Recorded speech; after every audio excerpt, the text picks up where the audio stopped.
If you were in my school, you wouldn't really get to experience a science fair. Like, if you join the next year, then you probably won't really be able to experience it, probably.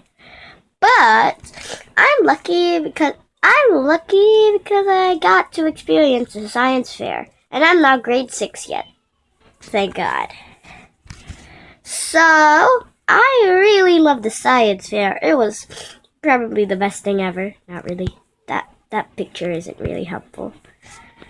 So, I was assigned to discuss with my friend Gian. We were discussing about a microscope. Now, we had to teach it to the kids. So they would just walk into our classroom, sit down, and learn the lesson. We taught 100 people. Probably 1,000 though. And then whenever 50 people come out of our classroom, us mini teachers will have a break. I kind of dropped out in 3 lessons. I kind of dropped out 3 times because I got too tired of teaching a lot of people. So I eventually had to replace my friend Matty. I had to replace him because he was gonna teach while I had to teach kids the microscope. Well, the thing is, when the first 2 came, I was hyperventilating. I don't know why, because I was teaching a ton of kids when I was a mini teacher, but I couldn't teach 2 kids. So my teacher ended up teaching them while I was dying in a corner. So I had to teach. In recess, we had Newbie, and Ella had to go to the multi-purpose hall.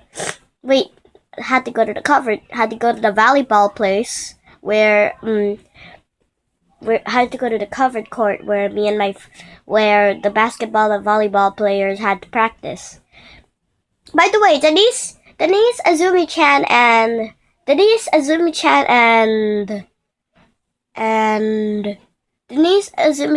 and Ruby didn't really come because Ruby and Denise were sick, and Azumi-chan was in another section. I forgot to mention that, by the way. So they had elephant toothpaste. They had dry ice. They had lemonade. They had volcanoes. They had water and fire mixed together. And literally, the fire wasn't burning inside the water. I was mind blown, but I figured out I got lost. So I went out in the covered court, still finding my friends. When I actually found them, heading towards the classroom, I was like, "Yo, you left me!" And they were like, "No, you left me!" And then we headed back to the classroom and started talking about Fairy Tail. Yes, I know that anime. That's it. Wait! Before we did it, I forgot to mention, before the kids would manipulate the microscopes, we had to mess it all up so that the kids will learn how to manipulate the microscopes on their own, and that's it.